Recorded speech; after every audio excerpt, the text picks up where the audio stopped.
Shall we get going?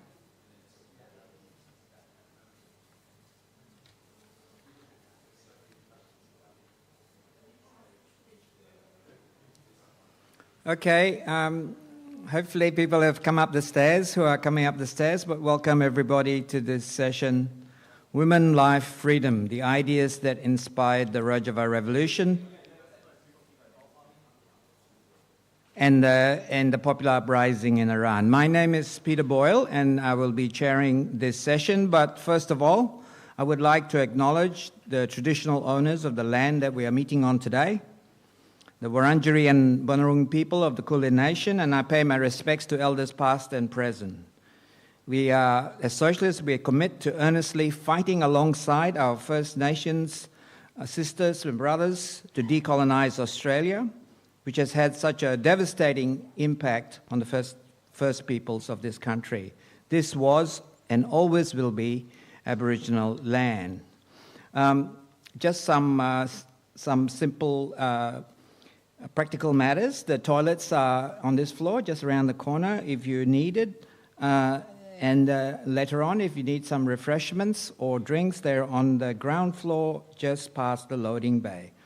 Now, Green Left is the host of this conference, and if you would like to become a supporter or stay in touch with us, please fill out one of the contact sheets on the bookshop at the entrance. If you are tweeting about this session, please use the hashtag Ecosocialism 2023 with your tweets. Now, we are very lucky today. We have woken up very early in the morning in Europe. Nilüfer Koç, who's Executive Council member and spokesperson on the Commission for Foreign Relations of the Kurdistan National Congress. And she's going to share with us some of the exciting revolutionary ideas inspired by the Kurdish-led feminist and green revolutionary movement. This is the movement, of course, as people know, has liberated North and East Syria, otherwise known as Rojava, and is spreading to other parts of Kurdistan, including the part of Kurdistan that's located in Iran. I mean, the title of this session, Woman, Life, Freedom, it has become a world-known slogan, Xinjiang Azadi. But what many people do not know who have heard this slogan and maybe even shouting it in demonstrations in the streets all around the world, they don't know where it came from, and this is something that Nilüfer is going to explain to us today, and we can have a discussion. But before I invite Nilüfer to speak, I would invite you to join me in a short 1-minute silence in tribute to a number of revolutionary martyrs from Rojava.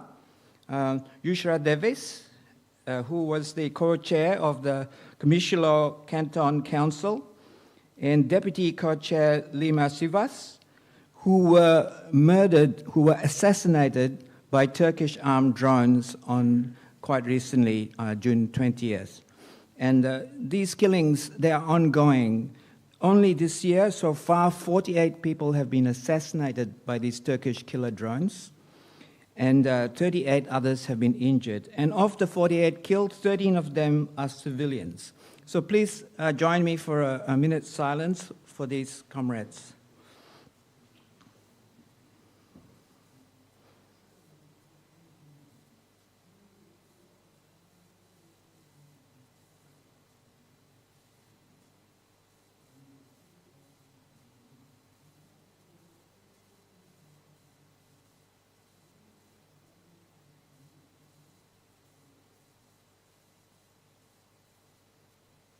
Thank you very much.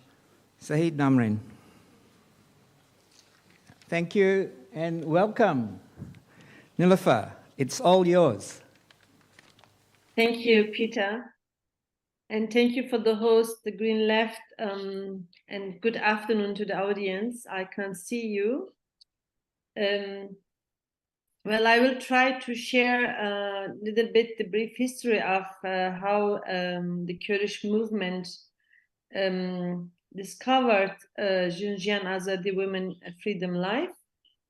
So as Peter was saying by the introduction, that Australia belongs to the Aborigines, and so we are in solidarity with their move for decolonization.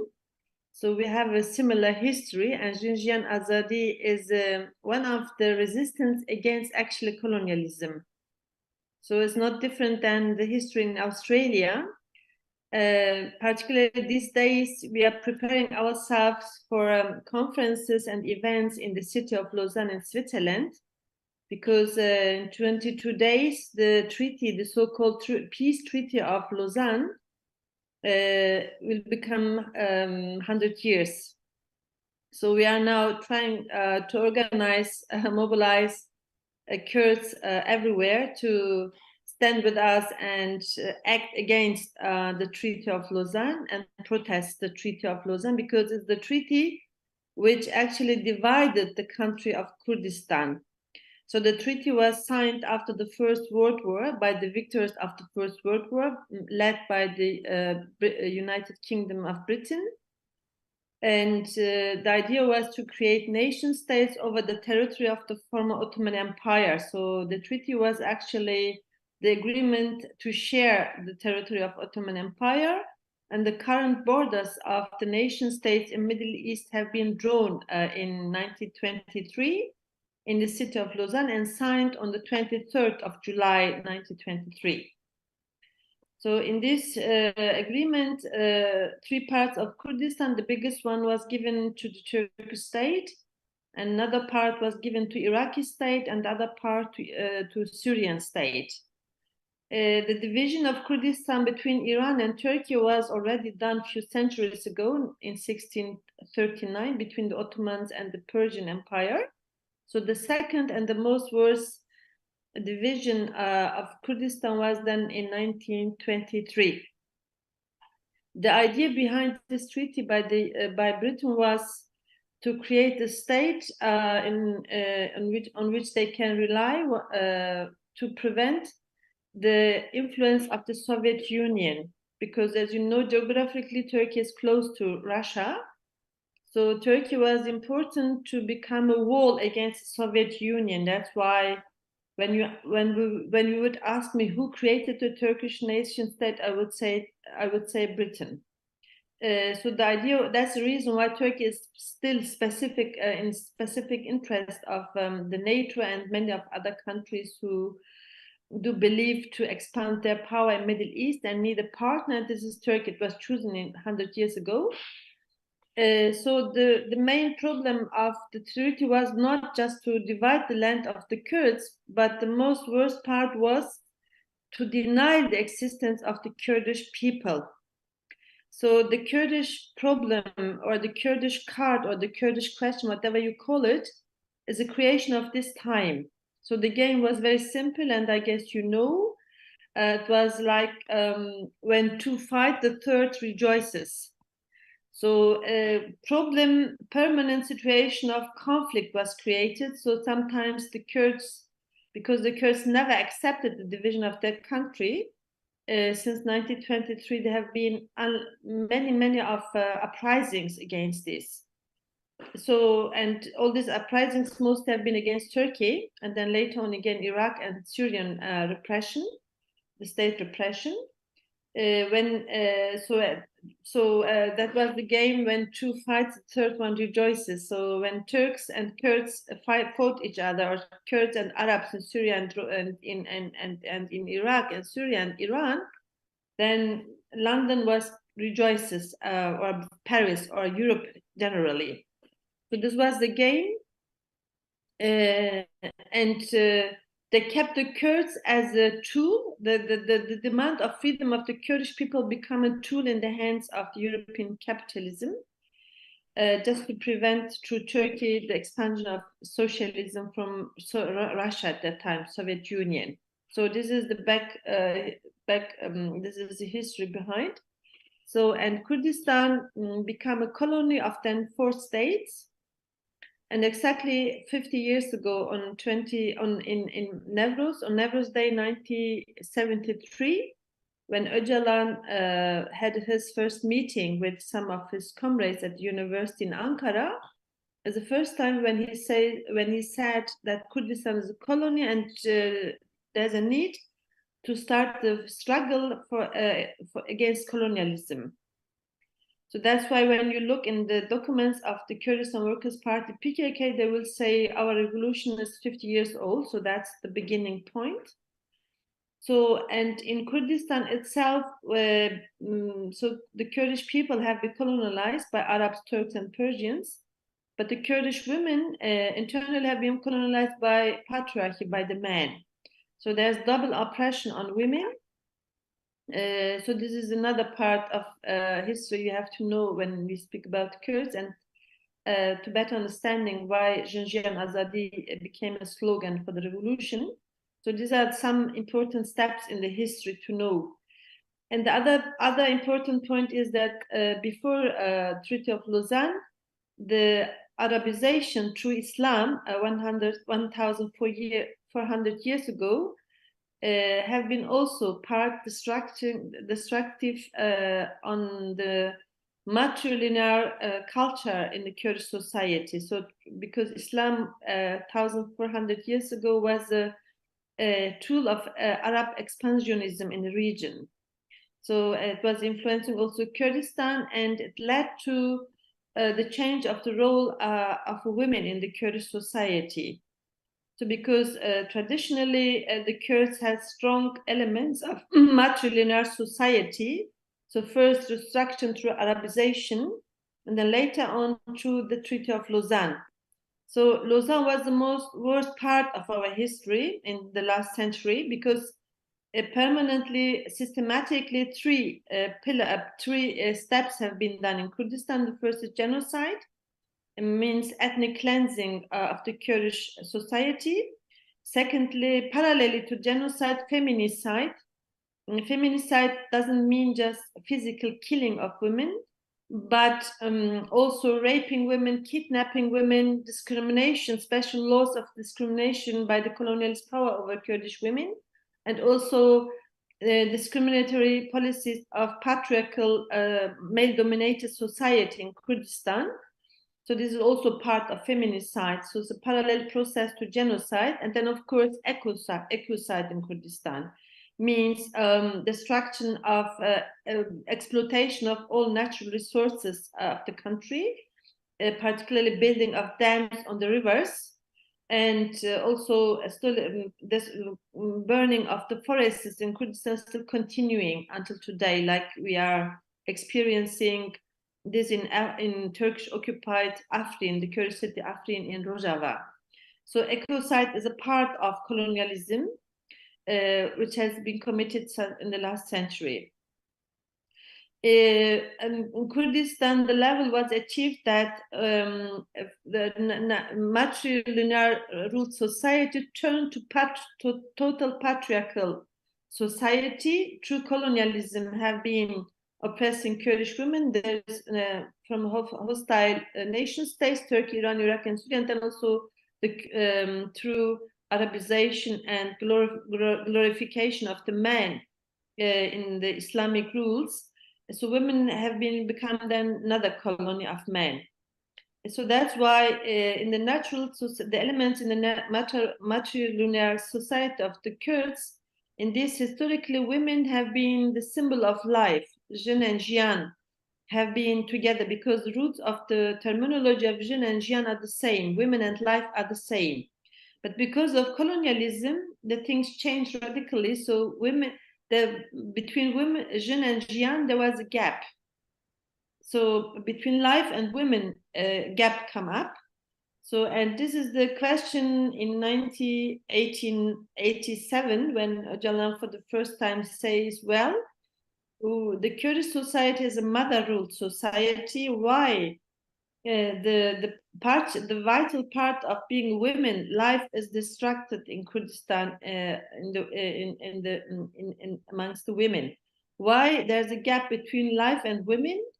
Why women and death are close to each other? Killing women, murdering women, raping them, kidnapping them, or through some customs which have been influenced by Arabization. Women and death are more close than women and life. So Jin and Jian have been separated. So this is the question in April 1987. So and then the question is how to fill the gap between Jin and Jian.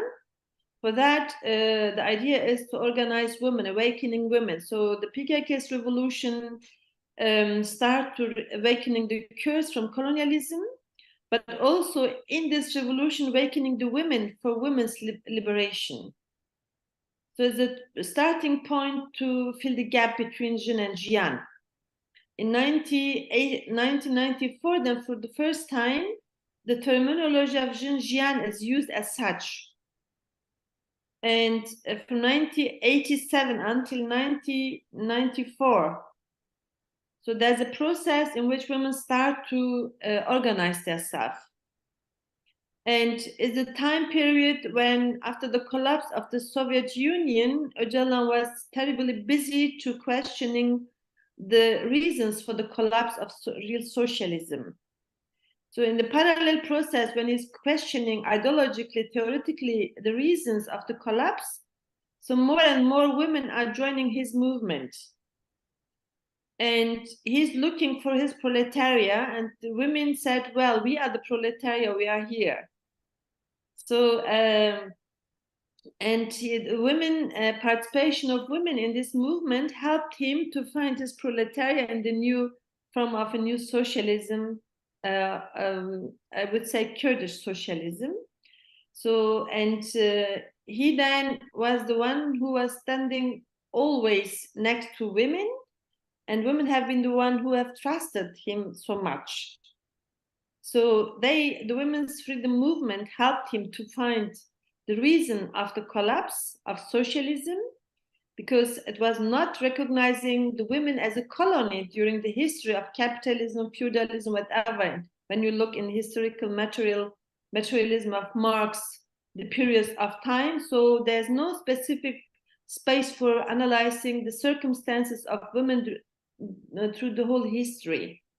It has been done by other socialists, but not that much like Öcalan is focusing on women.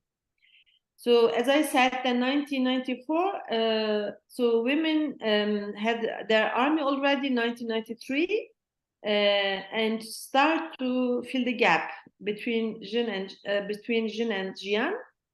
And then the parallel question is, okay, now we are women, we exist as women, and we have a history in Kurdistan and Middle East. So for that, several academies have been founded in the mountains.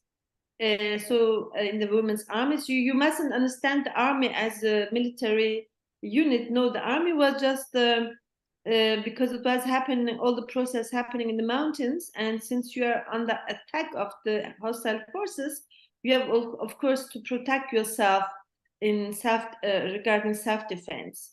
But the main purpose of the army was to offering women space for education, for training, studying the history of Kurdistan, of women, not just in Kurdistan, but globally or internationally. So this was important to that women came back to the matrilinear societal culture in Kurdistan. So that was offered by the units in the women's army in the mountains. So if I speak about the women's army, you shouldn't understand it just military issue. So it's because there was no space to organize women in the cities and in the villages, because Kurdistan was occupied by 4 states. So they haven't allowed you any space to use for education. That's why the mountains have been the only places where they got opportunity to organize themselves. That's why the army was very vital for the Kurdish women's movement at the beginning. So in this whole process, when the women's army was organized in 1995, the first women's political organization, and then academies, etc., have been grown in the women's movement. And then the parallel question from 1995 onwards was, okay, women and life belongs to each other, but what kind of life? So what does it mean to live? What kind of life do we want? So the secret was, of course, freedom. a free life, azadi. So, and azadi needed a struggle, and for this struggle, all the structures have been built, not just in the military self-defense issues, but everywhere where there was a need for women to organize themselves, they created everywhere autonomous women structures from 1995 onwards until today. So when we speak about Xinjiang Azadi, so women life freedom, it has a history more than 30 years actually. And to find a free life, or still the revolution is continuing for freedom of women. And this is not the freedom of women is not just the issue concerning women, because we have found in the history after the Kurdish revolution in the last 50 years that single women in the Kurdish society can make radical changes, revolutionary changes in the society, in a patriarchal society. Imagine 40 years ago where women have been seen as housewives or those as slaves. So such a kind of women is organizing people, talking to them about decolonization of Kurdistan. That was incredible at that time. So which led then faster changes in the societies. You can organize conferences, seminars, telling the people, well, Kurdistan is a colony, so we have to look for our liberation. So men can do this. It wouldn't be so much effective if a woman is doing this in patriarchal, male-dominated society.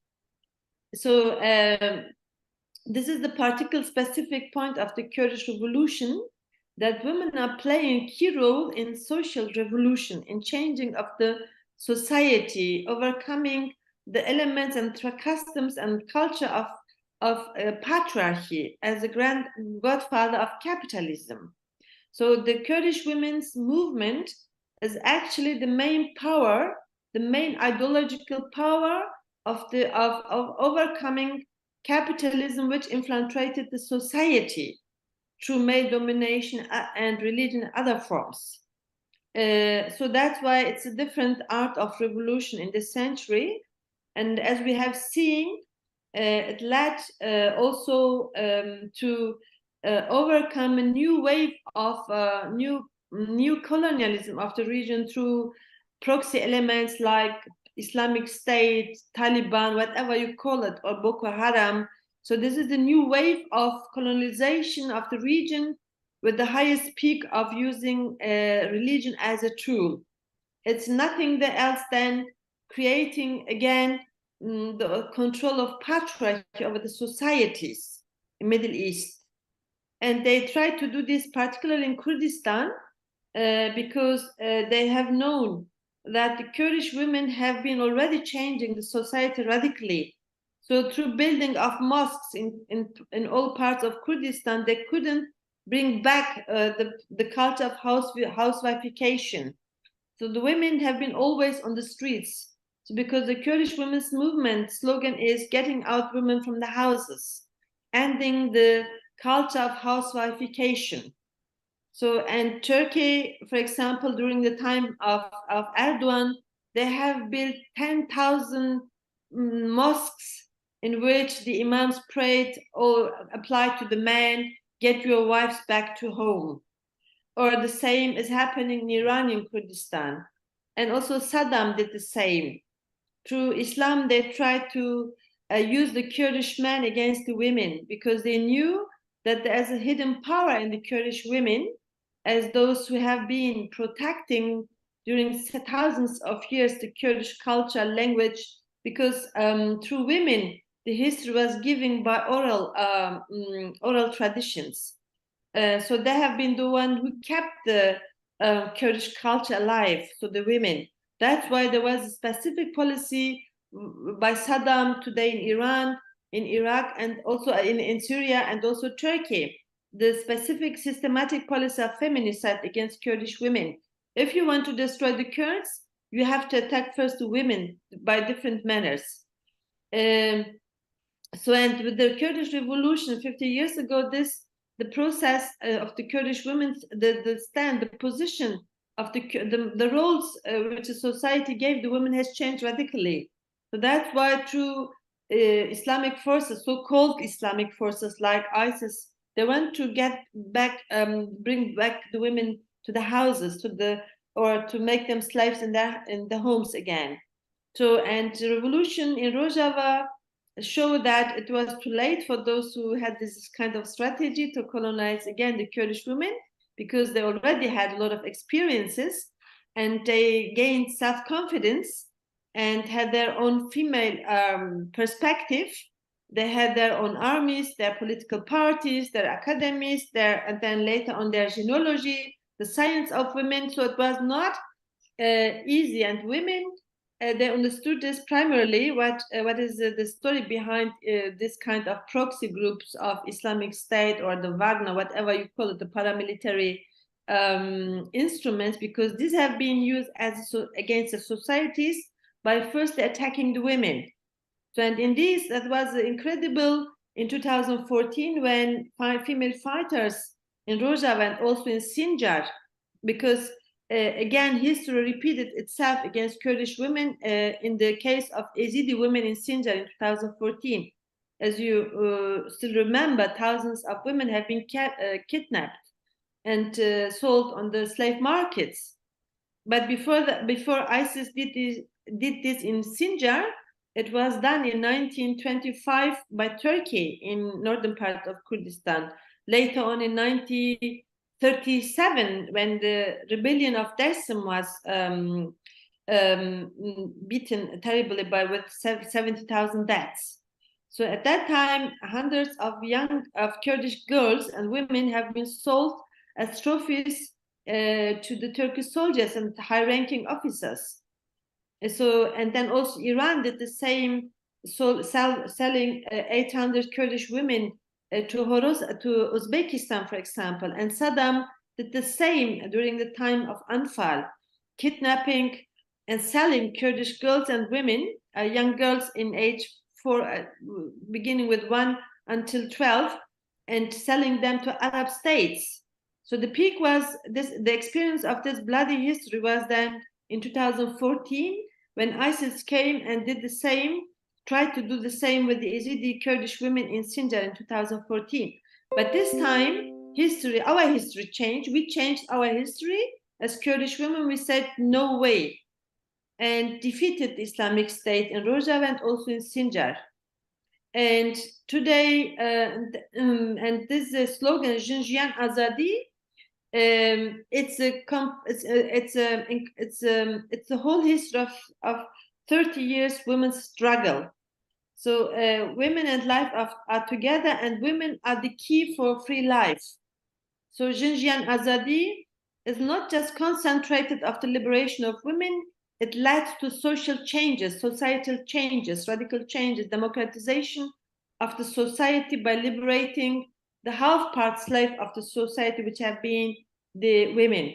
So now this process is also affecting the neighboring, the women in neighboring, in the countries which we share with other ethnic groups in Kurdistan, in Turkey, Iraq, and Syria, and other places. And I think it's the second wave where the world experienced the importance of women's freedom struggle. So through Jinjian Azadi, then Iran was shaken this time. Is another form of Islamic State. It has a Shia form, but is the peak of patriarchal hegemony. Absolutely power of man. The whole rules are written by men for men. So, and in Iran, in Kurdistan, after the killing of Jinnah on the 16th of September last year, so Iran, the people took over the slogan, and I think they have seen the experiences in Rojava of the women's power, struggle of the power of women's revolution. And Iran itself, the societies of Iran, particularly the Kurdish one, are the center of the matrilinear societies in our history, in the beginning point of our history, when we talk about national societies. Up from in the mountains in Zagros, in the northern part of Iran, in Kurdish areas, is the beginning point of Neolithic revolution, in which we say the revolution led by women. So you have still a strong feeling of being women in this culture. And I think that's why the people of Iran has taken Jinjian Azadi as their main slogan to shaken the male-dominated regime of Iran, and still is continuing. However, Iran is executing daily oppositionists and also arresting them or poisoning them. Whatever Iran is doing, the regime is doing, they can't control the mobilization is continuing, but the mainstream media doesn't report about the happenings in Iran, but it's still continuing. And this is the first time since 1979, the so-called Islamic Revolution, that Iran is shaken internally by this slogan. You see the power of women's revolution. And that's why I agree with the theory of Öcalan that the 21st century would be the century of women's-led revolutions. So, so the experience in Rojava have shown this, and also the shaking of total hegemony of men of Iran is shaken also. And for the first time, so people, different ethnic groups, and also political groups are coming together in Iran, and particularly in Kurdistan, in Rojava, Kurdistan, Iranian part of Kurdistan. And I'm sure that will force the regime to rethink its position. So if you continue and support further the silent revolutions continuing in Iran, and I'm sure it will have the effect to change another regime of Iran. So I would say Jinjian Azadi is the key to change the center of one of the world center of conflicts, wars, and aggressions, Middle East. And I think through women's liberation, this region can be changed, as we have seen in Kurdistan.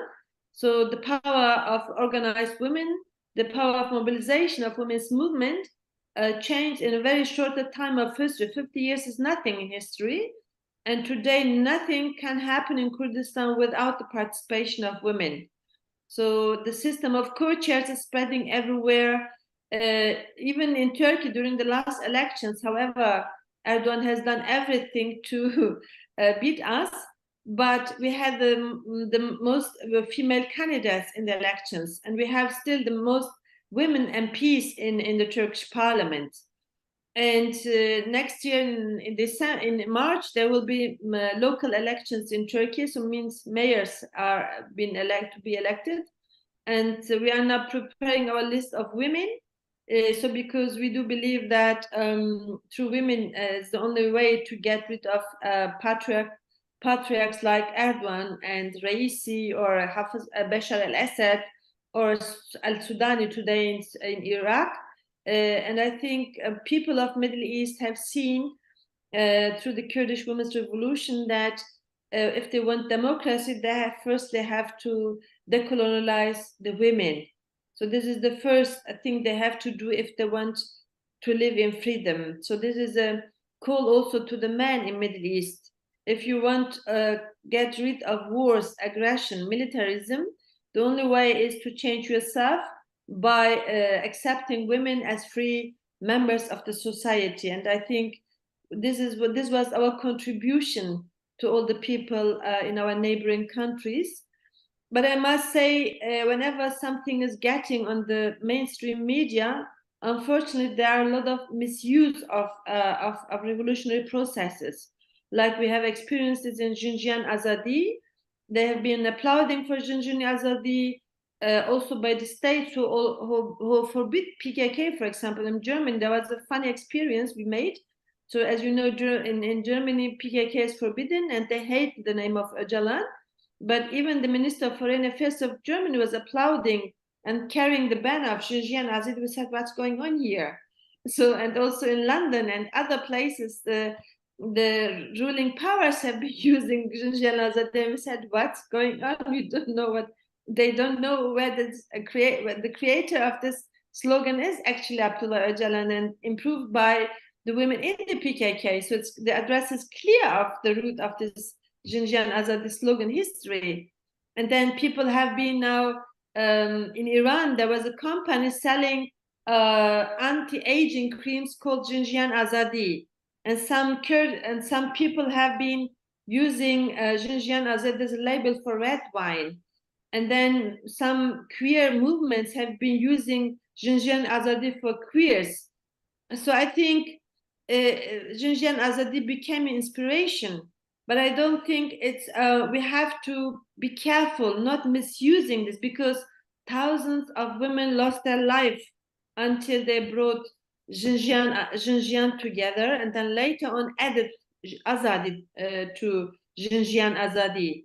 So still, the state are attacking all these women who have been contributing to the development of the philosophy of Jinjian Azadi. As Peter was saying in the introduction, so recently 2 heroic women have been killed by Turkish armed drones in Kamishlo on the 20th of June. And also in Paris, on the 26th of December, in Paris, Evin was killed by Turkish organized murderers because she was one of the women who have been fighting against Islamic State, and also one of the women who have been fighting to develop the philosophy of Jinjian Azadi in Kurdistan. And then also Nagihan Akarsel, who was killed also in Slimania by the Turkish armed drones. So the women, the feminicide against Kurdish women is getting the highest peak in this time by Turkish armed drones. So they have chosen particularly women because they have understood that the Kurdish revolution would be nonsense without any value, without women. So that was specific targeting of women in leading position is now the most challenge. And also the misuse of the achievement Jinjian Azadi with the high prices of the life of thousands of women. We shouldn't allow others to use this for marketing issues or for propaganda which has nothing to do with the philosophy. So, and in this, I would hope that you will do your best to prevent this misuse also in Australia and elsewhere. So I think that's from my part. And if there are any questions or you want to comment, then I will listen to you. Thank you so much.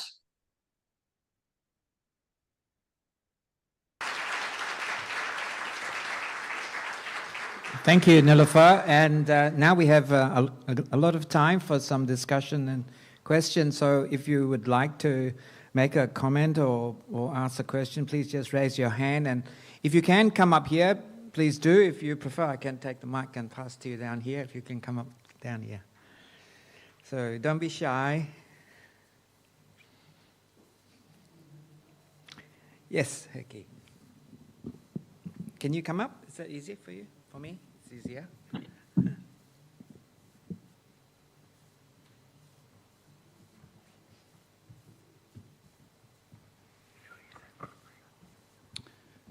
Thank you, Peter, and thank you to representing Kurdistan National Congress, Nilüfer Koç.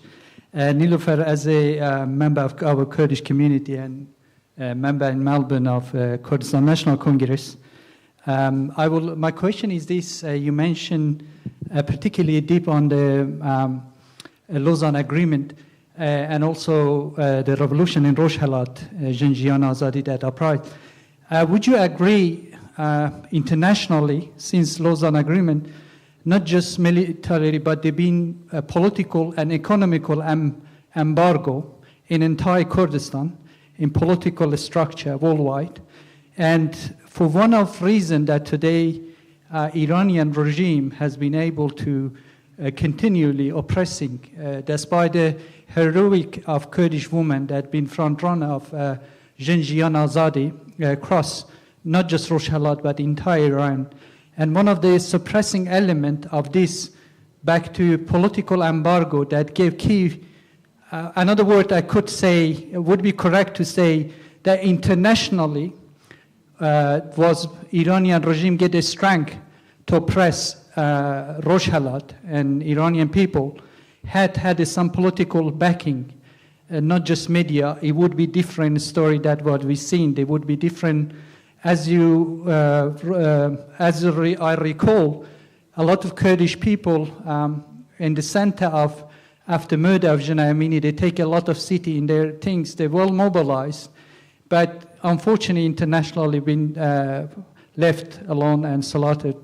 The other question I have for Lausanne, I think if we will look at the geopolitics of Turkey have been obstacle to entire Kurdish freedom, would you agree that without key solution, whether peaceful or military, to Turkish government, there is no political and backing of international community to Kurdish question in entire Kurdistan? Thank you. Nilüfer, would you like to take a couple and then answer, or do you want to do them straight away? I think we should collect the questions and then... Okay, yes. Yes, please. Oh, sorry, you were first. Please come.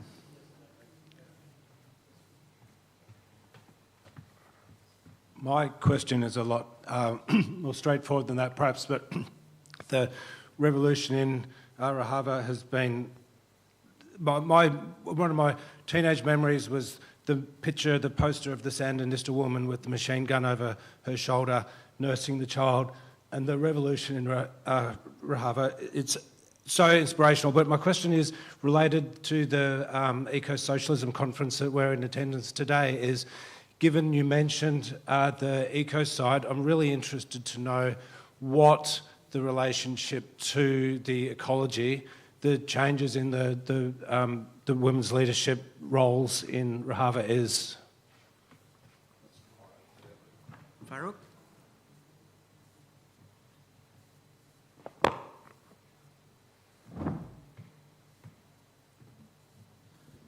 Nilüfer, this is Farooq Tariq from Pakistan. It's always inspiration. Hello. It's always inspirational to listen to you, and always we are encouraged whenever we see the struggle of Rojava and Kurd women particularly. So you spoke very rightly about the effort of the religious fundamentalist to religize the woman in that area, and that's the condition in Pakistan as well, where mullahs are doing their best that women should remain at home, they should remain in the curtain of religion, and they should do what man has to say to her. And Arabic culture has been imposed on the Indian culture in Pakistan. So it's all, at this time, this is like 45 degrees, very hot in Lahore from where I have come yesterday. But women, most of the religious women are in black burqa, even in this weather. And they are really getting very, very, feeling the heat of the weather. And also I can tell you, even Imran Khan, the former Prime Minister, he married a woman who called herself a saint. She had a solution of everything. So she can read something and you will get through. So that's what she told Imran Khan, you are Prime Minister because I prayed for you. So that sort of religious sentiment is been imposed in Pakistan as well.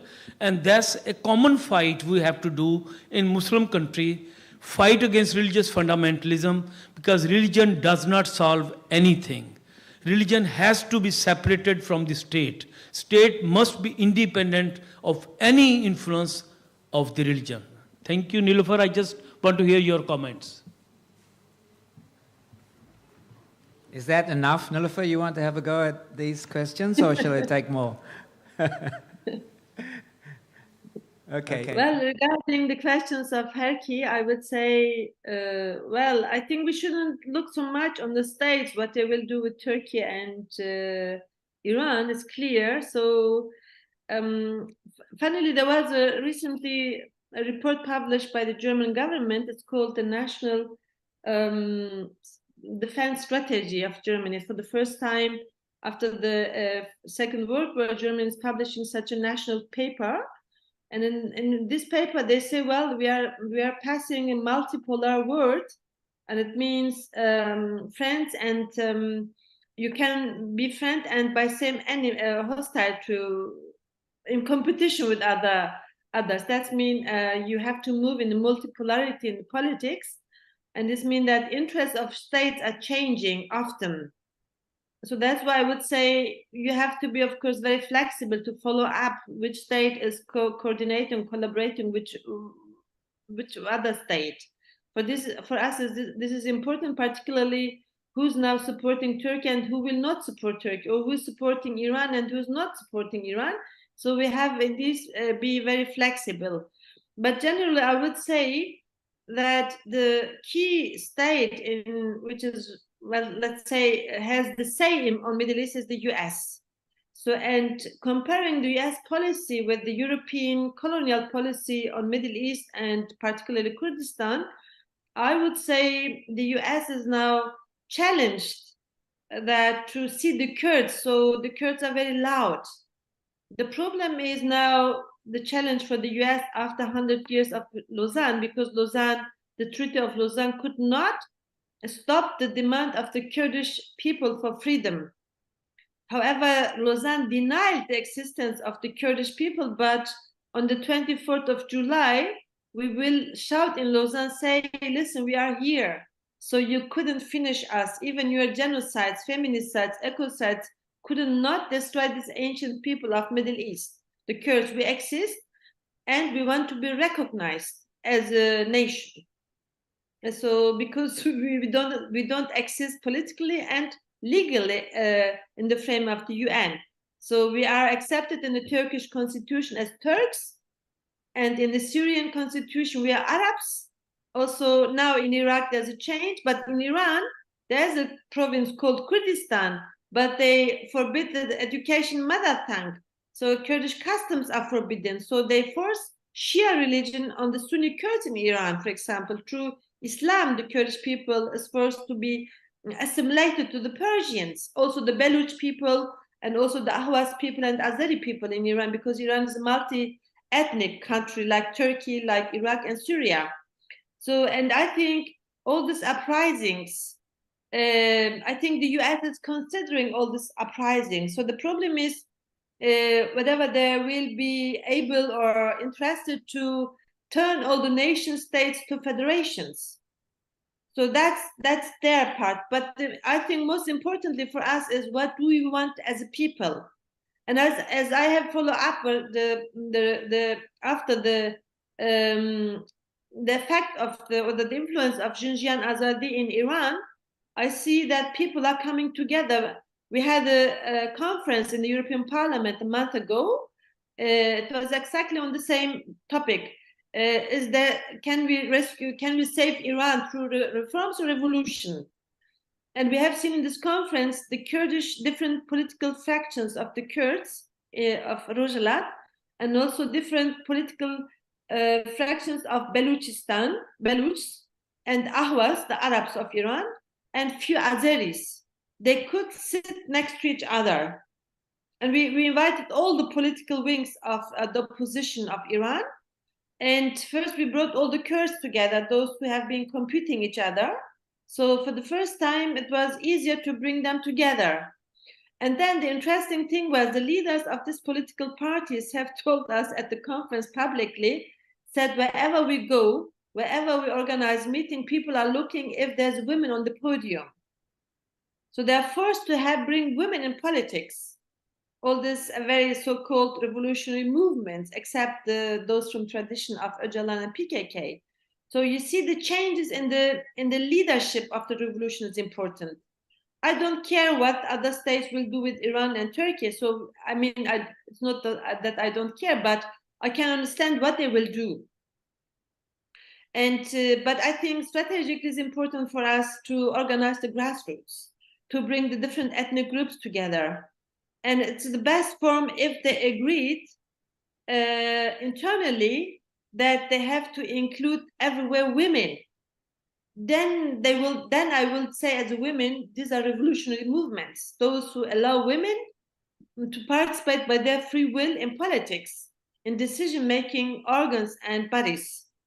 And I think this process is very important in Iran if we can achieve to convince other groups also in Iran, then I think then I think it will be more effective than the revolution in Rojava, actually.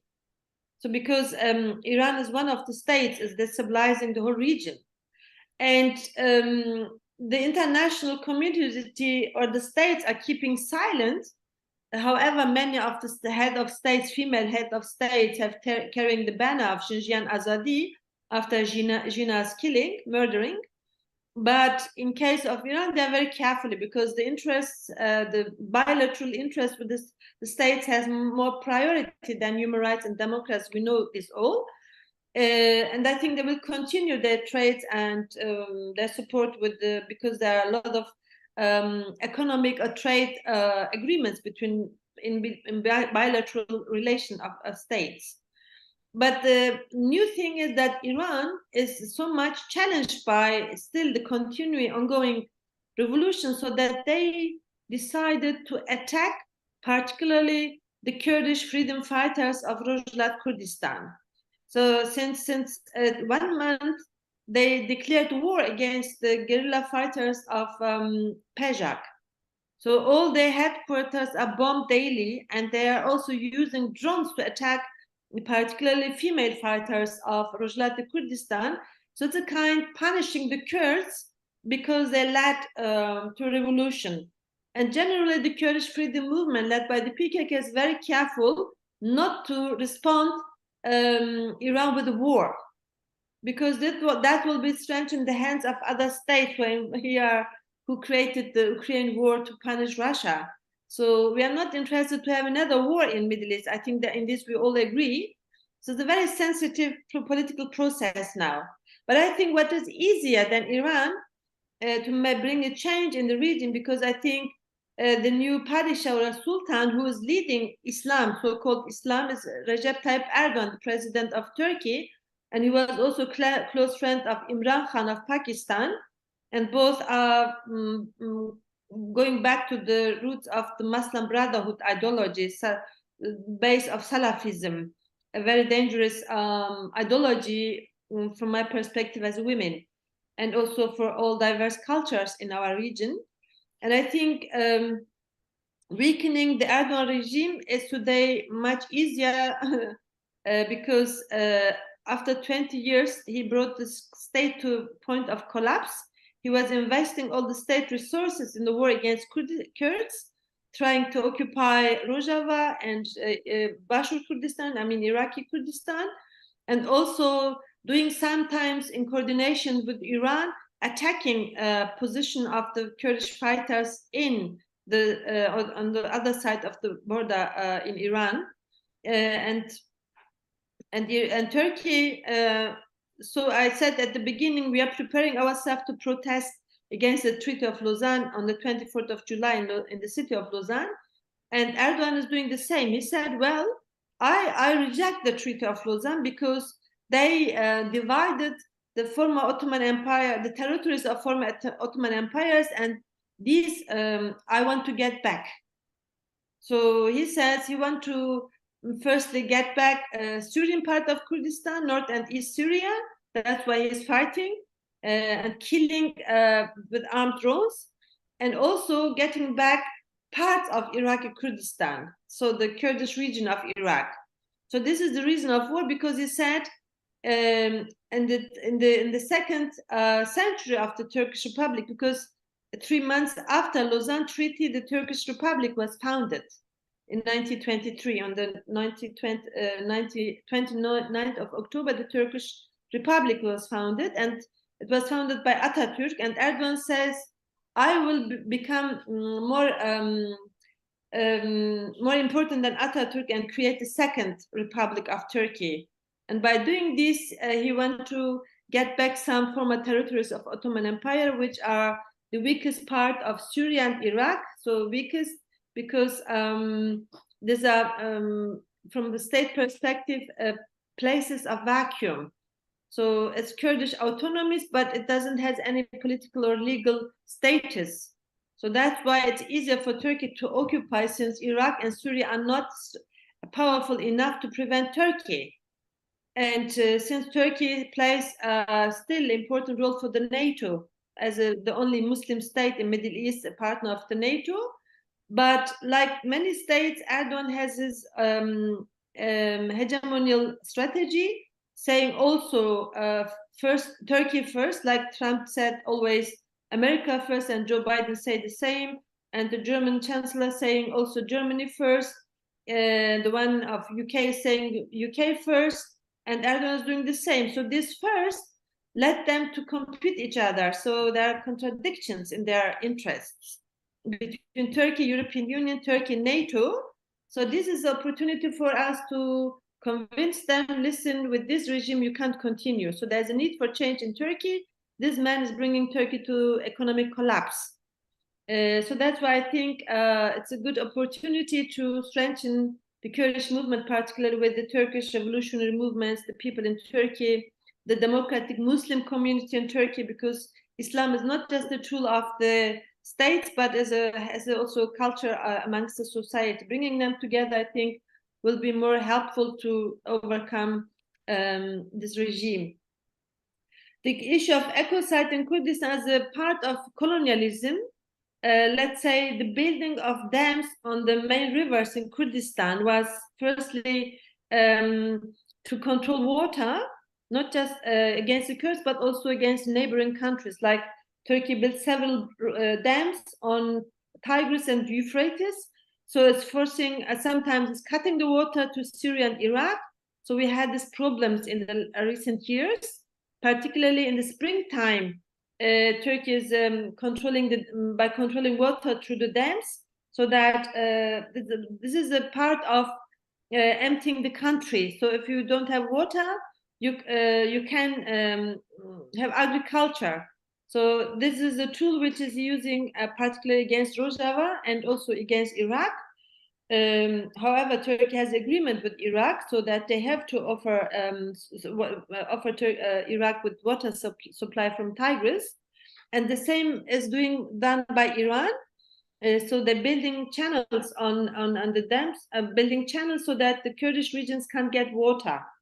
So this is the reason to empty Kurdistan, forcing the people to left the land to go to the biggest city of Iran, Tehran, or in Istanbul in Turkey. So in these big cities, a minority of the Kurds can be assimilated easier.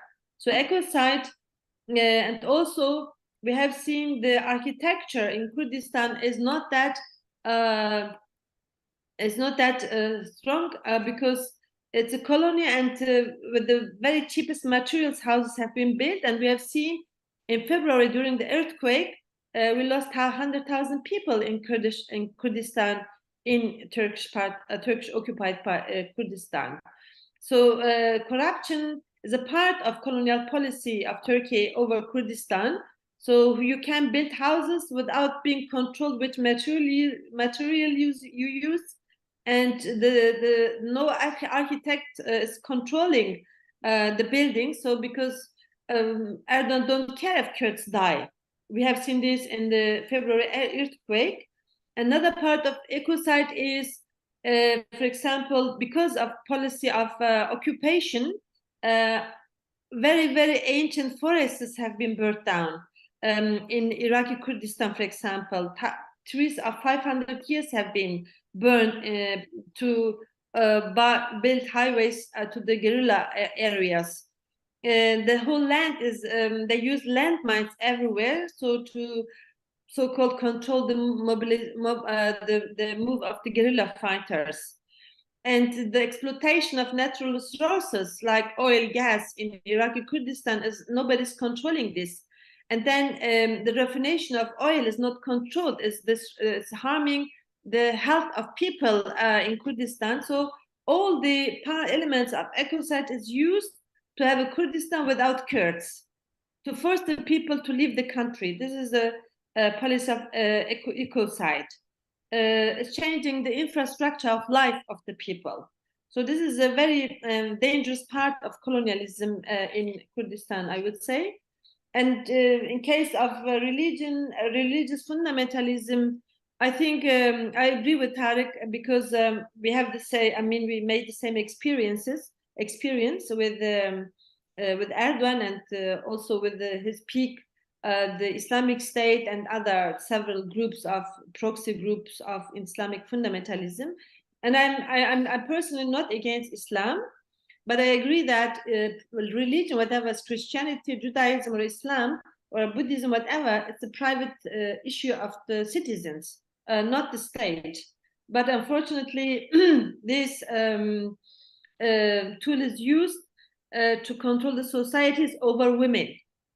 So bringing them under black shadows. I think many things are not written in Quran even. So, and even the holy book of Quran, you ask what is right and what is wrong. Nobody knows. And then the question is, what is Islam today? Nobody knows, because Iran has its own understanding. Turkey, Pakistan, Afghanistan, Nigeria, wherever you look. So there are thousands forms of Islam, and then the religion is used also for hegemonial power, hegemonial purposes, and is creating also Islamophobia in the West for the growth of right wing in the European countries, and I guess also in Australia and India. So Islamophobia is becoming also as a product, as a tool to divide the societies. So this is very threatening, and I think as a progressive forces, we need to deal with this issue very offensively and without any fear. Particularly, this process must led be by women, because we are the first victims and almost victims of this tool, patriarchal tool, I would say. It has mostly nothing to do with Islam, because I have been also studying the history of Prophet Muhammad's coming and then creating the pillars of this religion. And I know that its experiments in the Arab world is for the needs of Arabic society. However, Kurds have been converted to Islam. It becomes a cultural part of life. So we have differences. There's a difference between cultural Islam and hegemonial Islam. So some say political Islam. I don't use this terminology. I would say Islam as a tool of power. So this is what the state and the groups who want to rule the societies are using. But they're also cultural part of Islam, which became part of the daily life amongst the Kurds and most of the people of Middle East. And I think as women, we have the duty to fight against this organized together. We women of Kurdistan, Pakistan, Afghanistan, and all others in Iran, Iraq, Turkey, wherever they are using this tool against us. Nilüfer.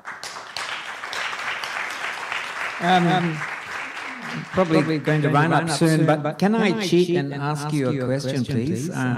In your observation and your studies, how have you seen the progress of cooperatives and other post-capitalist type organization in the Kurdish revolution more generally in Rojava? How are they going, and how central is the role of women in cooperatives, say, in Rojava today? I think the revolution, or the people wouldn't survive without being self-organized, so without being able to create for their own needs. And in this, the cooperative played a key role. It's not because that the country or North and East Syria is under embargoes and under sanctions. You know, all the borders are closed, even the one to Iraqi Kurdistan. So, and people learn to survive and to look how they can make use of any opportunity they have.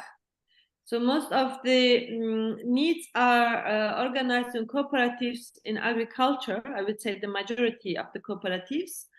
And there are hundreds of cooperatives, like say for bakeries, etc., etc. And there are double structures in the cooperatives. There are mixed cooperatives, means men and women, and then also specific women cooperatives. So the women cooperatives are parallel cooperatives because women are trying to find the alternative of economy. As you know, in the Kurdish women's ideology, economy is the issue of women, how to run a home, a house. The word is actually coming from Greece, means to rule the house. So to bring order to the house by financing issues, etc. So in the history, it starts with women. Economy is close to women. So that's the point which the Kurdish women's movement has taken over from history. So that's why new alternative form of economy by cooperatives and other structures is a process where they learn. So I won't say it's an example yet, but it's for the first time Kurdish women are experimenting to produce without harming the environment, for example. We have the difficulties in the mixed cooperatives. People want to get much more production. So that's why sometimes in agriculture, they are using illegal chemicals. So this is a problem by creating alternative forms of economy, because the revolution means that you have two ideologies in your head, so they're still fighting. So it's a process of revolution. Nothing is completed yet.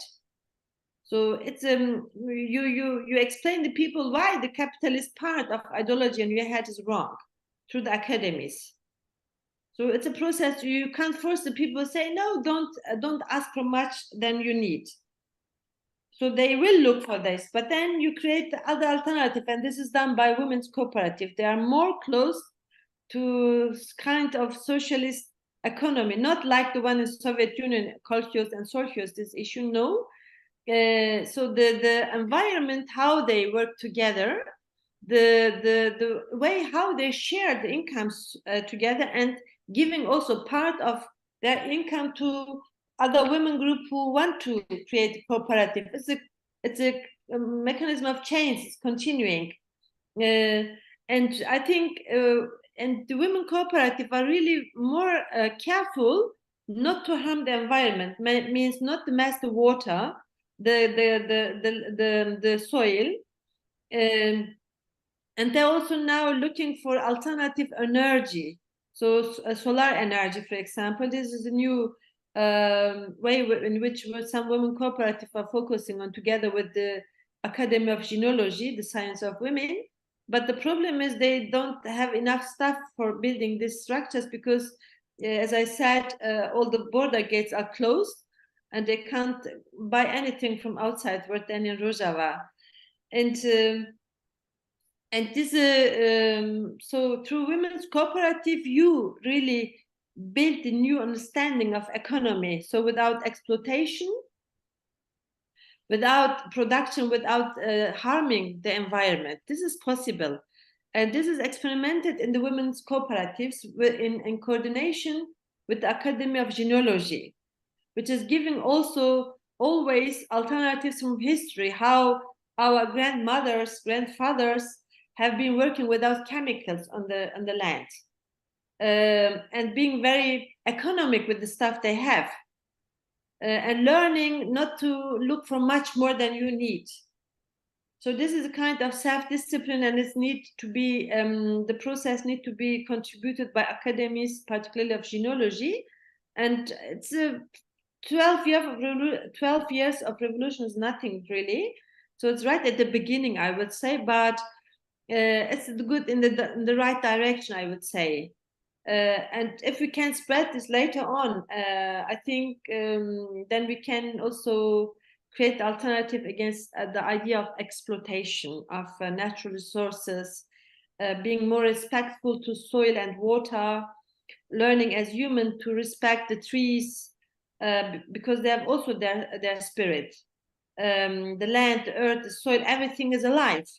And we have to learn to respect everything which is life, because everything what can change, what is changeable, it's life. So, and this is a very vital philosophy of the cooperatives of the women's movement, experimented in Rojava. And I hope if we can get back our municipalities in the elections in March, in coming March, then we will continue this also through the municipalities in the northern part of Kurdistan, in Bakur, in Turkish occupied part, because we started with the cooperative there in 2005. So, and then spread the experience to Rojava. And well, I would say it's beginning, but it's in a good direction. I won't say we have achieved, we discovered everything, but it's a move in the right direction, and I hope it will be more powerful in the past and spread to other parts of Kurdistan and then also Middle East. And we're learning also from women in Latin America, in Basque Country, in Catalonia, because there are also women's cooperatives, and also in European countries, there are a lot of progressive groups of women and mixed cooperatives. They are experimenting new things, and we are in, as I follow up the cooperatives in Rojava, are working with them through the University of Rojava, which is also becoming more international university. Many of lecturers from the world are teaching there, those who have alternative ideas. So altogether, we are in learning process and and implementing that what we learned also from others and from our own history. Thank you very much. Does anyone want to squeeze a last one in? Yes, please.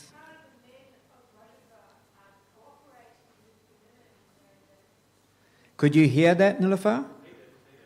Yeah. I'll repeat it for you. The question was, how are the men in Rojava cooperating with the women? Is that correct, the question? Oh, the women are now somehow untouchable.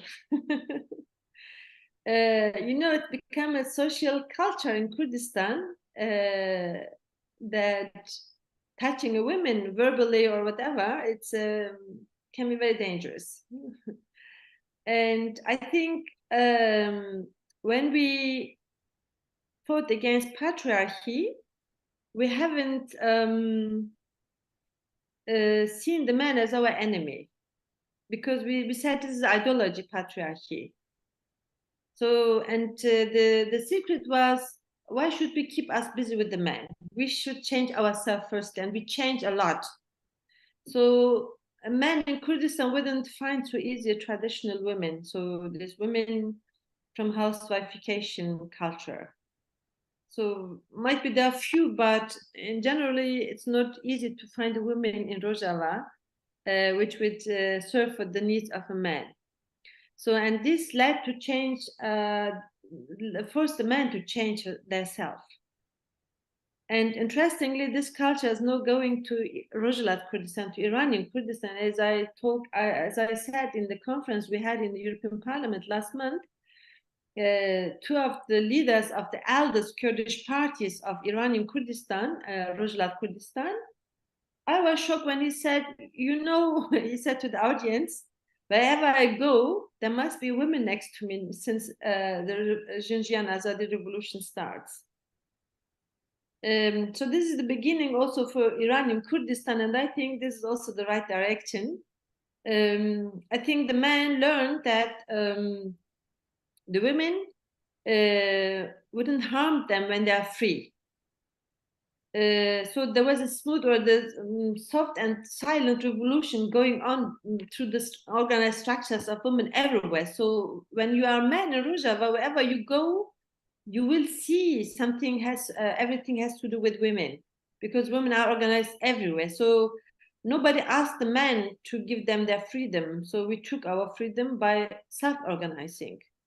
And that's why I won't say the Kurdish women's movement is a feminist movement. We have learned from the 3 waves of feminism that fighting patriarchy means not to see the man as the enemy. And fighting patriarchy means that we as women firstly has to change ourselves, not the man. So why should the dictator or a ruler give up the benefits he has? Unless he is very deep in philosophy of Marxism or whatever. So, but I don't know if there are existing men like this, but I've seen when I changed myself as a woman, don't believe on the story that I have been made by a bone of man, and that this bone issue has history with the Sumerians. then I changed myself so that won't be Adam saying, well, you have been done by my bone. I think that's what we learn. What I personally learned also from the Kurdish women's movement: change yourself, the man will change. If the slaves change, the slaveholder will change automatically. So this is a very simple slogan of the Kurdish revolution. And today, it's a shame for a Kurdish man if he's in an organization and there's no women. In the past, it was a shame to have women in politics. Today, it's a shame that there are no women in politics, in media, in culture, wherever you go. Life without women is impossible in Kurdistan, in the areas which are following the paradigm of Abdullah Öcalan and the PKK. So you have also another part of Kurdistan, Iraqi Kurdistan, is still the old part of Kurdistan, is still male-dominated Kurdistan. And when I was working there for nearly 10 years, sometimes I worked there for 5 years, sometimes 2 years. And I said, well, I fight for my country, for free of Kurdistan, but if you love your country, but you have to also have a system which you can love. So having just land is not enough. So, and my understanding being, I don't like the word patriot in English, we say the love to the country, Velat Parisi. The beauty of the country needs also good democratic just system, ruling system, administration system. So in Iraqi Kurdistan, I've seen is patriarchal, covered by Islamic traditions, patriarchal system which don't allow women to organize themselves by their free will. The men explain to women how to be organized. So, and they said, no, I won't fight for such a Kurdistan. This is not my dream, because I have to feel as women also free in this country. If not, then this is not my country.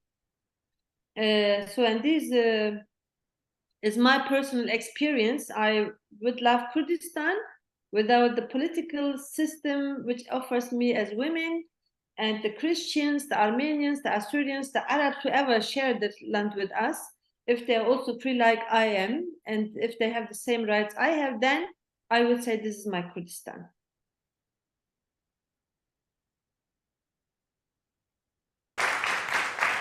Thank you, Nilüfer, for sharing all so much with us. This conference is dedicated to sharing each other's experiences in struggle, but to learn in particular from the revolutions that are really happening right now. And, you know, I think we are all super inspired by the women's-led revolution in Kurdistan.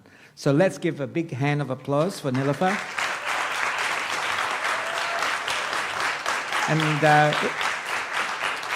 we are looking forward to keep learning from your struggle, or our struggle. Okay, thank you, everybody.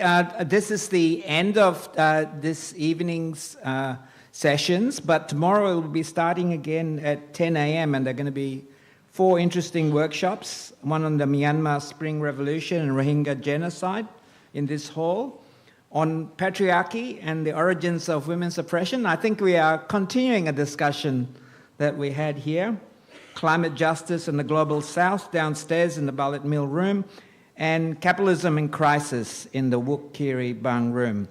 If anyone who has bought just a single day ticket for this, or single session ticket, and would like to come tomorrow, please, you can upgrade for quite a small price at the registration desk. Thank you very much for attending today, and thank you for the Kurdish comrades for coming along and for sponsoring the conference.